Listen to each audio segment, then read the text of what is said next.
this is live now. So you take the camera. Who's going to come in next? Don't feel under pressure, but yeah, brilliant. So we're just it's just so they can swivel the camera around. As long as it's not on me, I don't care. Facebook.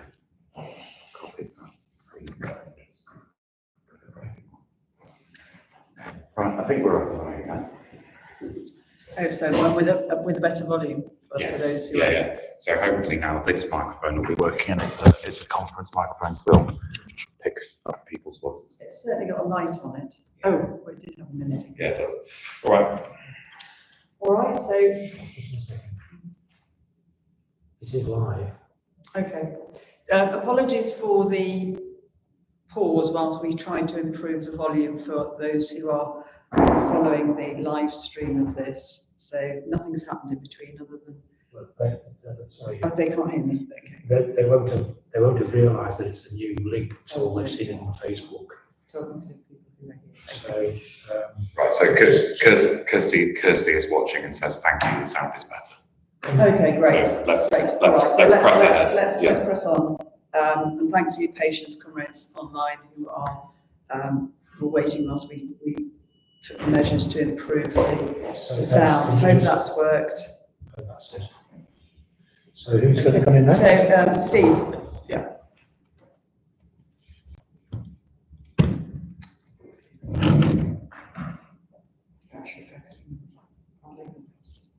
Steve.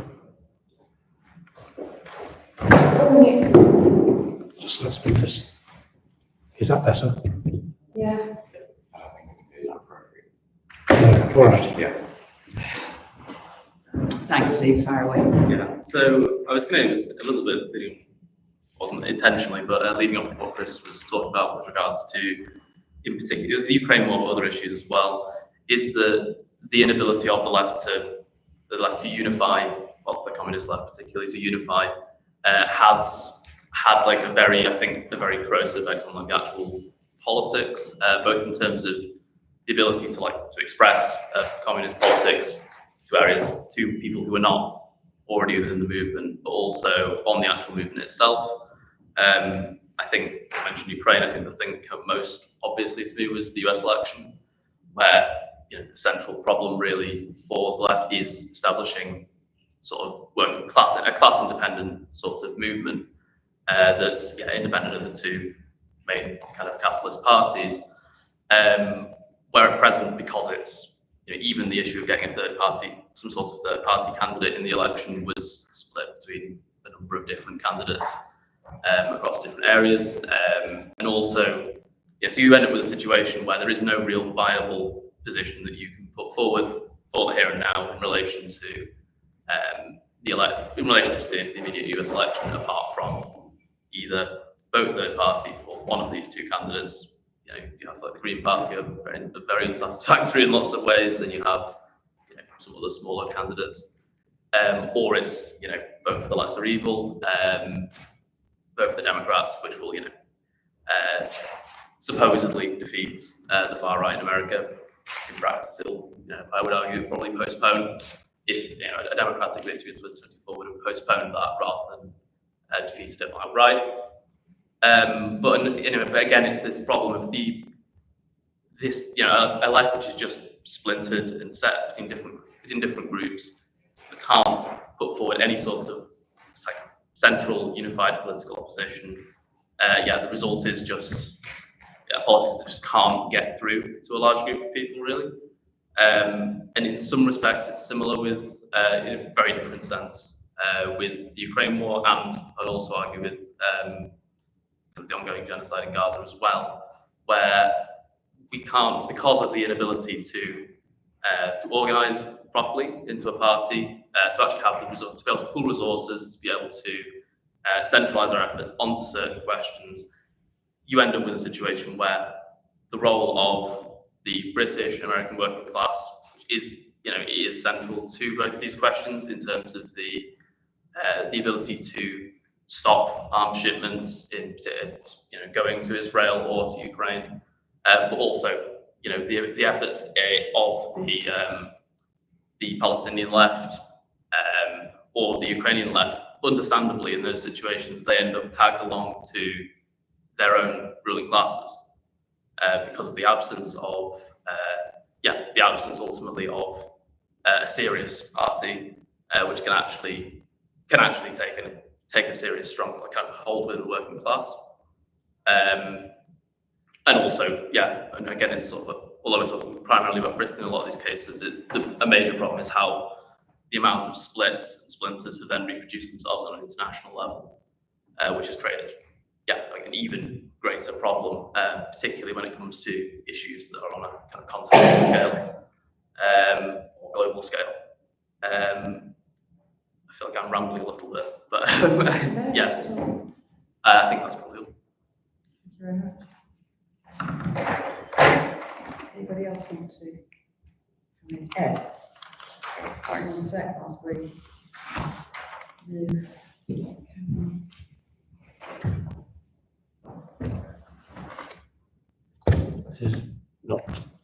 That'll do. Yeah, that's great. Thank you. A lot of ground covered there, and thanks so much for that introduction. I think one of the things that struck me in terms of the points raised in the introduction, but also in terms of the challenges of the last few years, perhaps the last 5 to 10 years more realistically, is how our position of isolation and weakness has made it a lot more challenging to argue for our politics, and how that's really a challenge that we need to confront. And I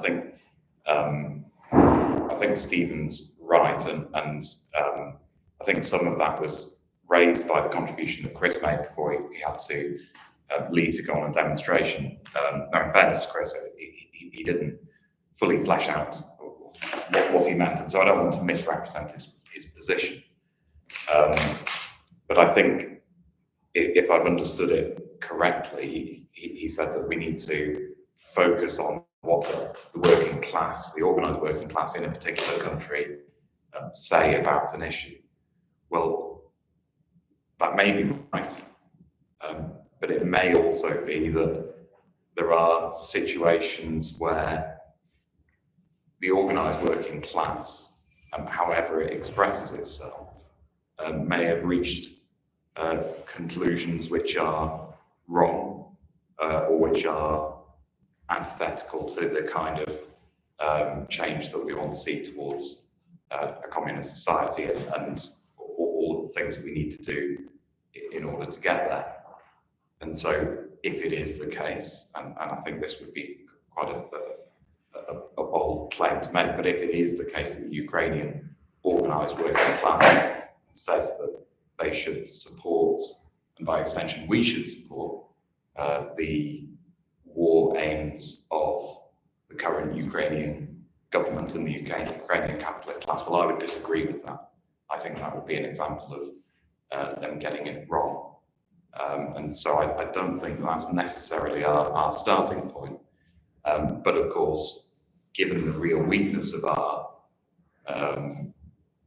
trend, if you can put it that way, of people who want to revitalise and rehabilitate communist politics among the working class movement, among the left,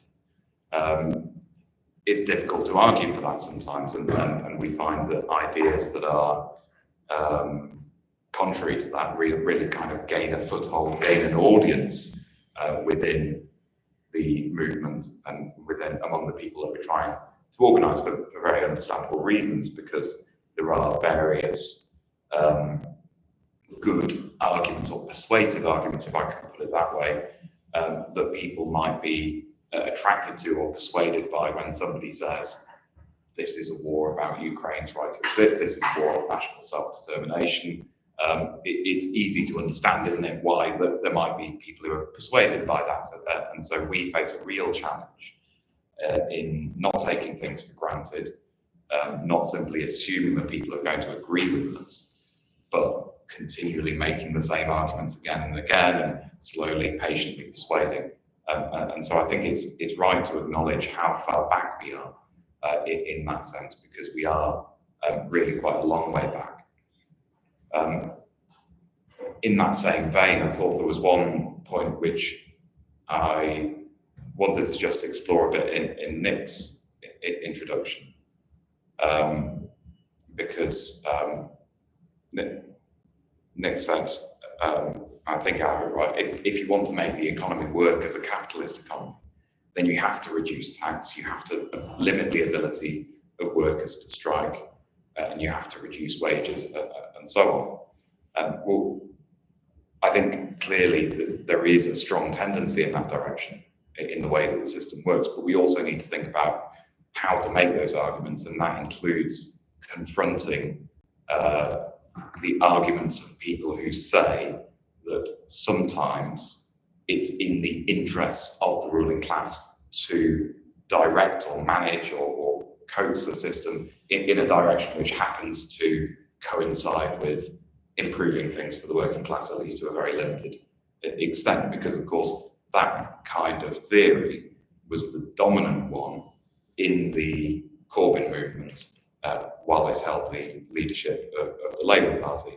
We saw it expressed through the various policy proposals and the arguments, which I think Nick referred to as well, put forward principally by John McDonnell about the need to improve and revitalise infrastructure, something that would serve the interests of both the capitalist class, because then they can do business better, they can establish new businesses, but also it would help the working class as well. It's rooted in, well, various people, but Mazzucato's idea of the interventionist state. We need to think about how we argue with this, argue against it if necessary, because clearly it seems to me, and I'd be interested to know what people think about this, what Nick thinks in response as well. Clearly every system, and the capitalist system is no exception, every system needs a safety valve in order to function. And it also needs to ensure the smooth running of its own machinery. And so at least sometimes, or to some extent, to the capitalist system, that means it needs a healthy workforce. It means a working class that can reproduce itself, which is not on the brink of starvation, because those workers are simply not going to be productive. It's right, I think, that many of the significant pro-working class reforms in the post-war consensus, which are presented as examples of what can be achieved under the current system, it's downplayed routinely. It's downplayed how much they were the result of pressure from working class struggle, or the fear of the ruling class that they would come under that kind of pressure from the organised working class. And so the creation of the NHS is the most obvious one. But the ruling class does sometimes do that kind of thing of its own volition as well, in order to make its own machinery function more effectively. And so it does sometimes do things and institute policies and change the system, the workings of the system, at least superficially, in ways which happen to benefit the working class. I think the classic example in this country is at the start of the 20th century, the British state finding itself embroiled in what became the Boer Wars, and needing to call up thousands or hundreds of thousands of young working class men to fight, and finding that they were too sick, suffering from rickets and all other kind of horrible diseases. They were simply too sick to be sent to fight. And you can pretty much draw a straight line from that to the creation of national insurance, the predecessor of the NHS. So we need to think, I think, about how to make those arguments in a nuanced way, because again, we will be, I think, our ideas, our trend will be a minority, a tiny minority within the working class movement for a long time to come, unless things go exceptionally well for us, but much better than expected in the next period. And we need to think really carefully about how to counteract the arguments of the reformists in a nuanced and persuasive way, and take the arguments at their highest in order to be more persuasive ourselves. Because I think that kind of nuance and that kind of persuasive argument is actually one of the things that's really lacking in a lot of the outputs of the existing Marxist organisations, and it's something that will, of course, develop as time goes by. Hopefully, as our time and experience goes by, and we build a bigger, more resilient organisation with experience of writing and putting across our ideas.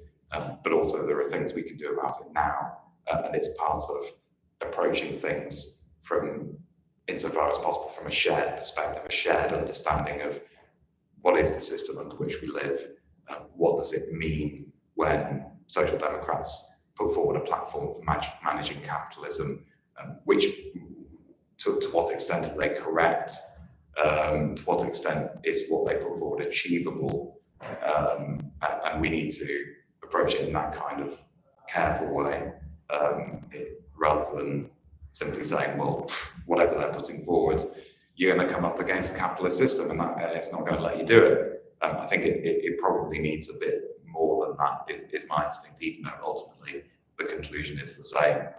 They are not going to be allowed to reform capitalism. I think we need to think about how to win people over. I'm going to stop there. There's so many more points, but I've talked for long enough, so I'll pause there. Thanks very much, Ed. Anyone else want to say anything? Kat, just one sec, we'll turn the camera. That's so brilliant. Thanks. Yeah, I would agree with what Ed said. The idea of capitalist and capitalist economy, I definitely think would be kind of the early 20th century. The experiences of the Cold War directly informed sections of capital who campaigned for intervention into working class life, sort of even before the Lloyd George government. I can't remember what the legislation was called, but into like the hygiene and conditions of the working class, the child rearing behaviours of the working class, and from that perspective, actually at that time, a lot of that was received quite negatively by working class people for obvious reasons. But there was a resistance amongst a lot of kind of friendly society, mutual aid type working class communities that were kind of, I suppose, engaged in their own provision of these things, and they saw that state intervention clearly as being something to manage their life in the interest of capital, and that they were quite resistant to it on that basis. So there was a political opposition within the working class, even though obviously I think, you know, the more significant movement was the working class movement for this provision, but there was also opposition to this. So it was seen as being in the interest of capitalism to deal with productivity crisis, to deal with the security crisis that had been brought on by the World War. Obviously, the basis was being laid for World War I, both the economic competition of the European states, but also the move towards the draft. It was seen as representation of national vigour, and that kind of intersecting of the security and the economy was seen as a crisis by capitalism in that kind of early 1900s period, before we even had kind of the real sort of welfare state that we're looking at today. So yeah, I would absolutely kind of agree with that. I guess a lot of the sort of social reproduction theory stuff really looks into that, like the social depletion crisis experienced by working class people through the Industrial Revolution, and just basically run working class people down to like the bare bones, and what they were able to then provide and put into the system was seen by capitalism to be depleted at that point. I wouldn't really buy all of it, but like the arguments from Karl Polanyi that things move in a kind of pendulum between this sort of hyper extraction, hyper kind of depletion of these resources, and then once they're depleted to a minimum, then a movement is recognised not just within the working class itself or within those at the bottom, but it's also recognised within those at the top of society. So there's a kind of, I suppose, inter-class differences at the top about how we need to respond to this depletion, and then there's movements to then kind of a movement towards protection in society. And that could be represented in social democracy, but it could also be represented in things like fascism, in where the fascism represents a particular appeal of reining in the excesses of depletion, the excesses of free market, neoliberalism, things like that.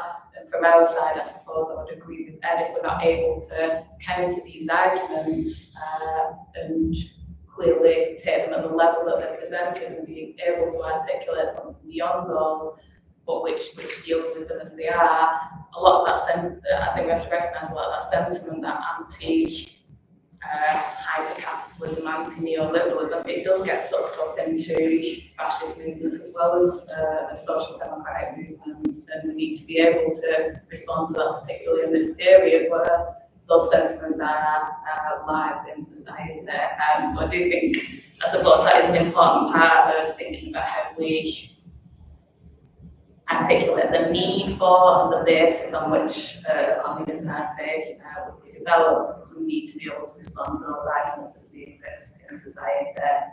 But I guess the most important question that took from your introduction, Nick, and myself, is the question of how we get from here to there, because I think most of us in this room would agree where there needs to be and what there looks like, but how do we get from here to there? I mean, I've got broad thoughts on it, but I would be more interested to hear what other people thought, I think. Thank you. Thanks very much. Anybody else want to jump in?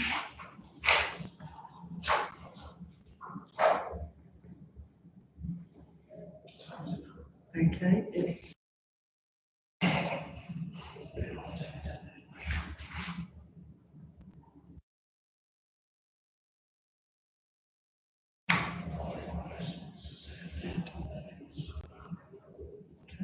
anybody want to come in that hasn't spoken, or anybody want to come in again who has?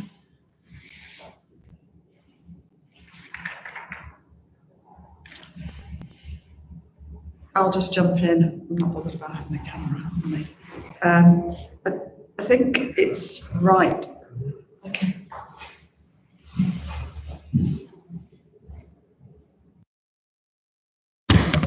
Does that work? Yeah.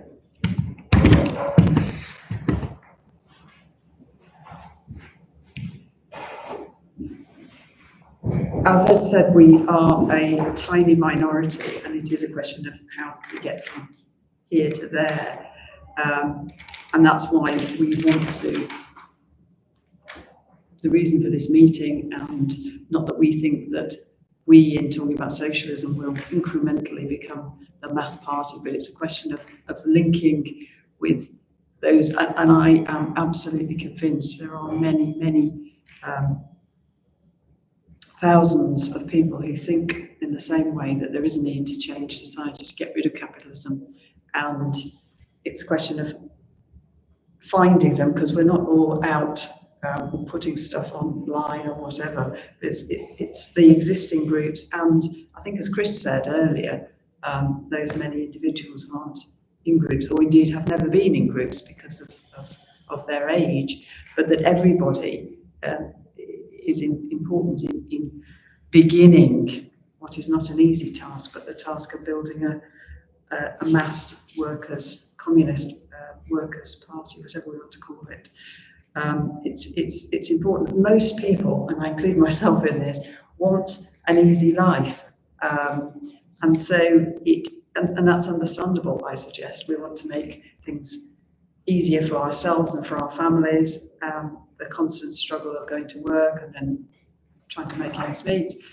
But it's a question, and so it's also a question of individual, we see quite rightly the individual struggles there are of issues, sexism, racism, misogynism, all those things have not gone away under capitalism. So then, of course, those battles do and will continue to take place, but it's a question of uniting everybody in those struggles.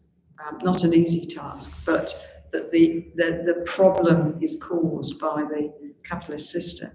And of course, we have the obstacle of the fact that the existing so-called parties that are supposed to represent the working class don't, and indeed provide a huge block, in my view, by making people think, well, they're the solution.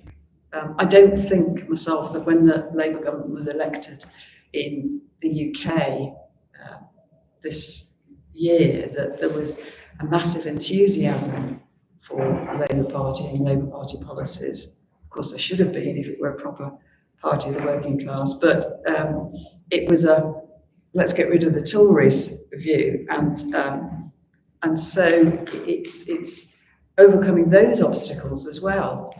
The role the trade unions are trade union leadership, hard-won battles by the working class in many years ago to establish their own representation, to be able to achieve rights in the workplace.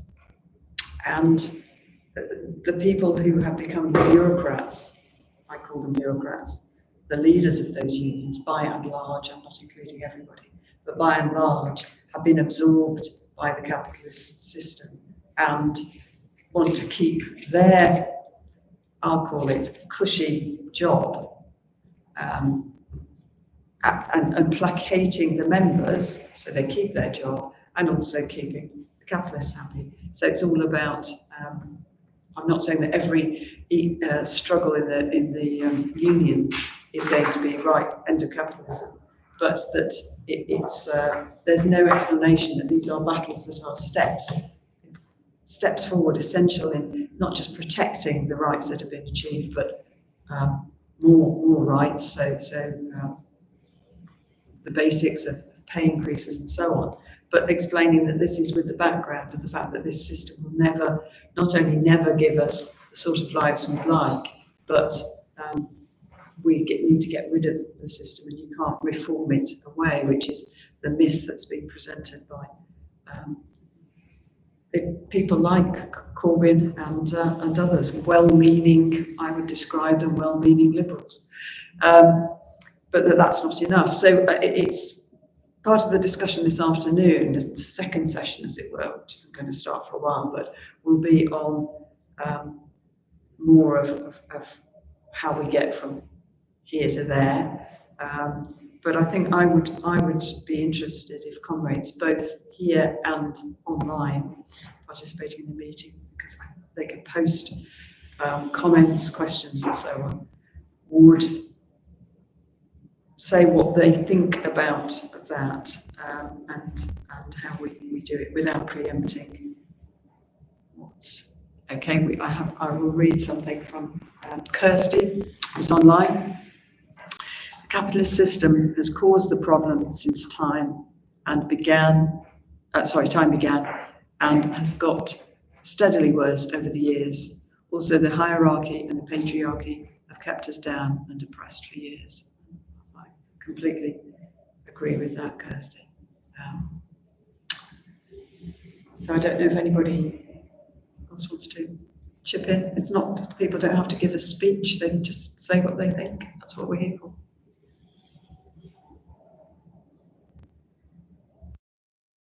If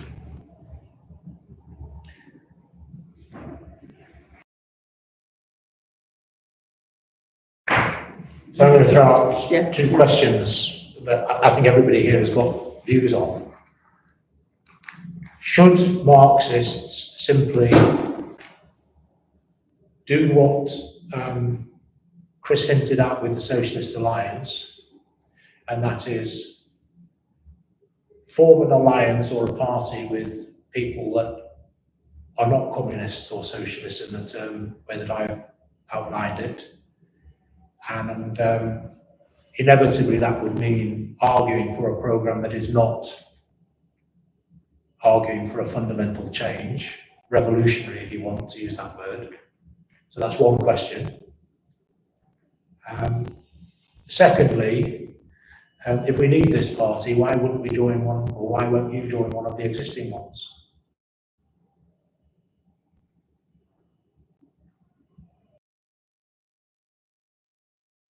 For my brief thoughts. Don't worry, it's fine. I'm sure you've seen enough of my face today. They'll see plenty more later. It's for, we can use it as clips. So Yeah, fine. All right. Are we That's okay? it. Yeah, that's it. sure.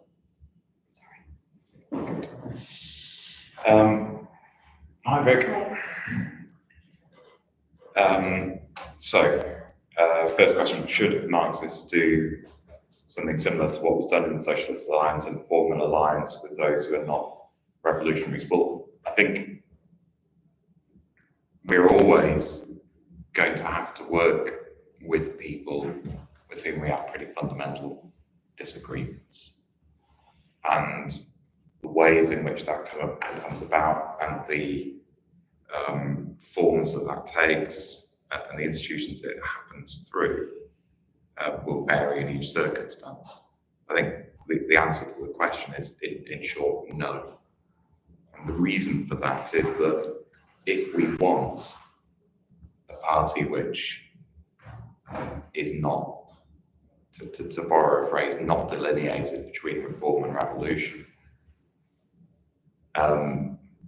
then I think there are a couple of things to say about that. One is that it's been tried.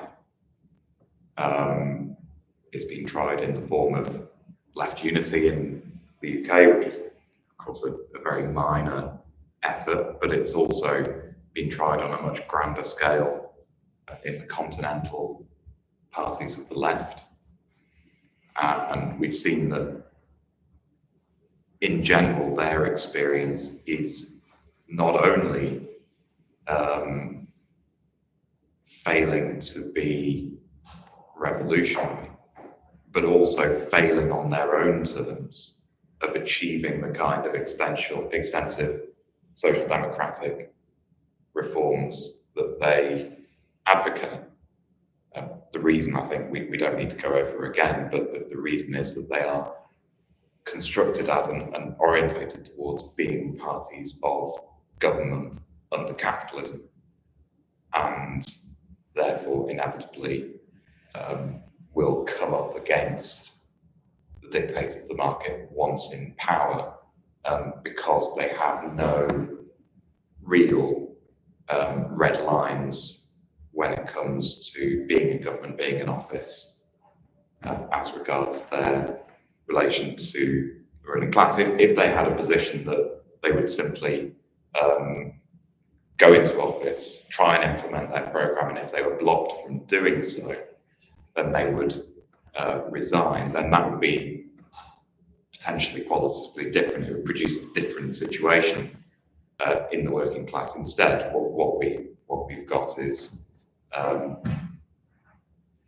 parties such as Syriza backing down from the fight and selling out the fight at a crucial moment, or in the case of Die Linke in Germany, simply never bothering to try and prosecute that struggle at all. In reality, simply going into a coalition government at state level, hoping that one day they'll be allowed to do that up on the national stage, and driving through austerity programs on behalf of their coalition partners. That's where a party that's not delineated between reform and revolution gets us. And of course, if we want to join a party that's vaguely left-wing,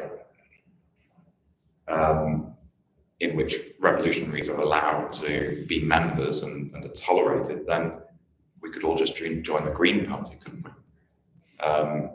That really poses the sort of existential challenge to any new formation of the broad left, the fact that the Green Party already exists, but also it shows to us the futility of it. And the second question, if we need this kind of a party that we are advocating, a mass communist party, well, why not join one of the existing ones? I think, to be very blunt, it is the issue of democracy. We have an understanding of how those groups are organised. They're organised, in my view, on a misconception of what is thought to be necessary to organise a revolutionary party. They're based on a conception that in order to organise a revolutionary party, what you need is militarised discipline, in which the central committee, or whatever body you have, hands down the line, and then it's up to the activists, the foot soldiers, simply to go out and try and sell that line to the working class. Internal debate and dissent is extremely limited. We've seen people expelled from their organisations for example, having a view on the tendency of the rate of profit to fall, which was not shared by the leadership of their organisation. And I think that kind of illustrates quite neatly the ludicrous nature of that sort of type of organisation.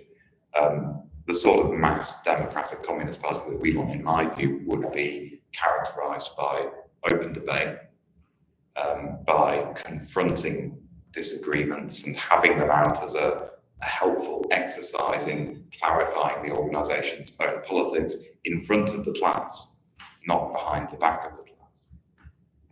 And it would be characterised as well by being able to accommodate multiple tendencies and trends and even sharp differences on this or that particular question, which may emerge from time to time, even if those disagreements cause serious problems and serious divisions. It should be an organisation which is capable of incorporating those differences within it, rather than simply a reason for yet another split. And so I think those are my answers to those questions. Thanks very much, Ed. Does anybody else want to say anything at this stage? Sorry, may I just come back briefly, because I'm keeping an eye on the comments on YouTube. I was just going to. And somebody whose name doesn't appear, but under the user name Political Economy 101, which is something I'm sure we could all benefit from. The RCP is also having this conference in London now. What is wrong with the RCP? So the Revolutionary Communist Party, the new name for what was previously Socialist Appeal. So if anybody has any views on that, that would be interesting. I suppose as the ex-member, As you just avoided looking at you, yeah. Well, I'd give you the option. Yeah. So yeah, as I was saying, as an ex-member, left about this time last year, I think, well, a lot of the problems I think have already been mentioned in a more general sense. The organisation doesn't really, it doesn't allow really open factions or anything of that nature.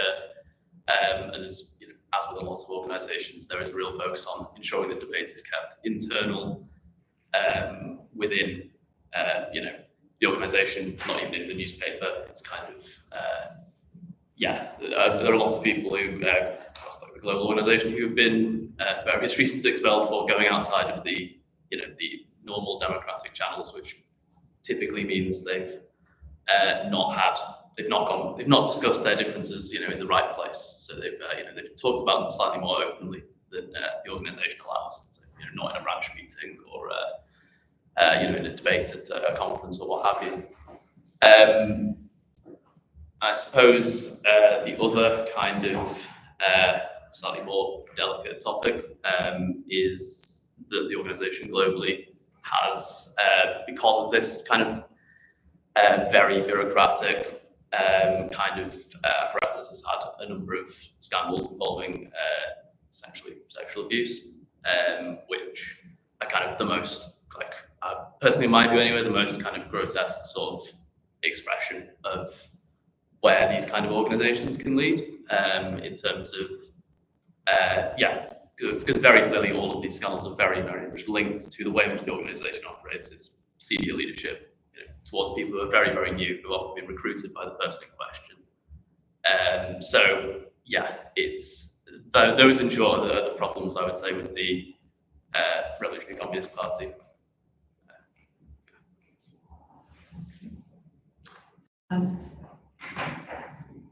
Anybody else want to? Yep. Just going to swizzle so we can see Alice. I'm going to say a couple of words. I feel like I'm about to walk into like an extra spiders therapy session. My name is Alistair, and I've been trusted for 30 years. But no, I mean, yeah, I mean, a couple of things have come from this conversation so far, which I did see the start of it, so it took me a while to grasp what people were actually talking about. But one of them is the question of unity, and the other is questions about what's on the existing groups. In terms of kind of what's on the existing groups, I mean, it is true that the British left has far left, vertical left, communist left has always been pretty small and pretty fragmented. And this has led in many ways to the problems people talked about here. There's two views you can take of this, which is what I call an idealist view, which is these people have the wrong ideas. They have the wrong ideas about liberalism, they're in the wrong place. Or you could take maybe a kind of overly materialistic determinist view of it, which is like, well, it's the circumstances are all wrong. This is why we haven't grown. And this is the Trotskyist group, is why haven't we grown? Well, the circumstances are wrong. After 100 years of like very small communist groups in this country, I have to say, like, well, maybe that isn't about it. Maybe there is something wrong. I mean, I think the balance between the two of those is actually, yes, some of the ideas are wrong. But actually, it's not true that these groups are like this all the way through time. Actually, they change. They get better and they worse. Groups rise, they decline. And that's because circumstances change. It's much easier to be much more open and democratic in the 70s when you're part of a vibrant working class movement where lots of people are challenging everything. People are going to challenge the organisation when that's happened. When you're in a period where, like, actually pretty defeated, the working class movement is not in a good place and very defensive, you're inevitably going to get that's going to wash back into organisations. And in fact, the more detached they become from a vibrant working class movement, the more independent they're going to become. So, I think we need to kind of balance explanation of what's happened with a lot of the British left, rather than that they had the wrong ideas. It's more complicated than we can understand.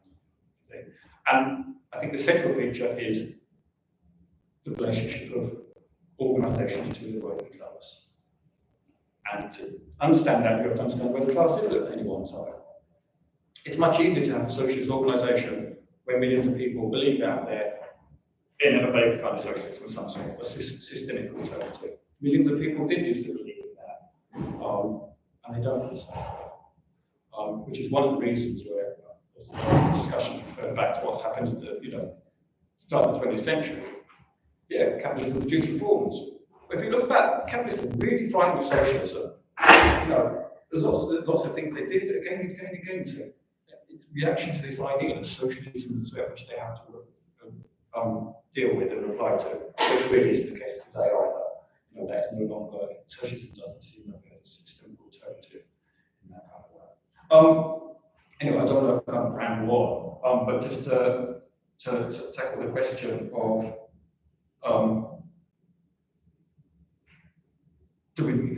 should Marxist communists form a party with people who are Marxist communists in the same kind of way? People I think he mean probably who stand for the total overthrow of the capitalist system by revolution. The comrade here said, the problem is there is a clear differentiation between revolution and reform. And right, revolution and reform are two very distinct ideas, very two distinct paths in a couple of ways. But if you want a historical example of organisations which actually fluffed this question, where there wasn't a clear differentiation between revolution and reform, it was the Second International. the Second International had many problems. And obviously that many of the parties of the Second International people within them betrayed the working class during the First World War. But the Second International also gave birth to the Third International, a series of mass organisations. So if we're looking about how to build mass organisations in a condition where we're very, very small, we should probably look back to the past where people managed to do this, rather than obsessing about what very, very small organisations in this country have done over the last 30, 40 years. Thanks, Alistair. It's really, yeah, very good contribution. Thank you, everybody, for the contributions we've had so far. I don't know if anybody else wants to come in. Yeah, Vic.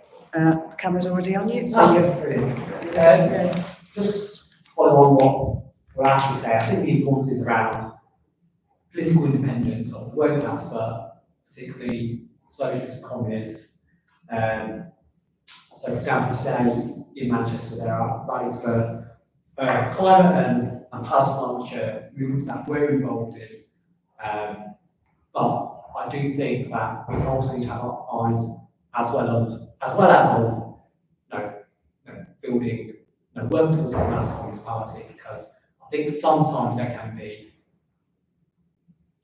not too much emphasis, but too little emphasis on the work we do as communists together, and the idea that working with movements, which we should do, that social concepts will spontaneously develop out of those movements, I just don't think it is true. So I do think we have to do both, where we are intervening in those movements, at the same time we are keeping an eye on left grouping and toward building the party that we desperately need.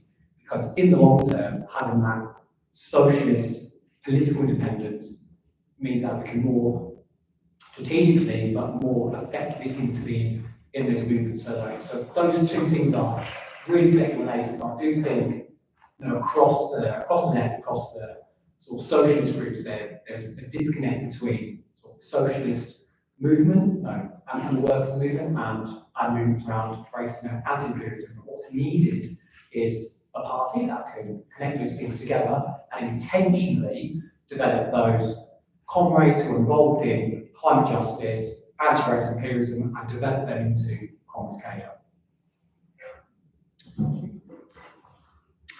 Anybody else? So, I think just abusing my position as chair. I think one of the problems has been that because of the isolation of small communist socialist groups in the past, because as Alistair said, everything is in its context, and it's what's going on in the working class and the working class movement, whether it's times of retreat or moving forward, that in times when it was difficult in this country, the upholding the ideas of communism, socialism was very difficult. And I think what developed was a sort of bunker mentality for the groups, and that anybody who wasn't with them was against them. And then you've got this idea of having to control the membership, and that of course is fatal. So we'll take a break now. We're going to close the live link for those who are on the live link. We will reopen it at 1:45, and there will be a new link which you can find on Nick's Facebook page, Nick Reck's Facebook page. So I hope everybody who's on the link will rejoin us at 1:45.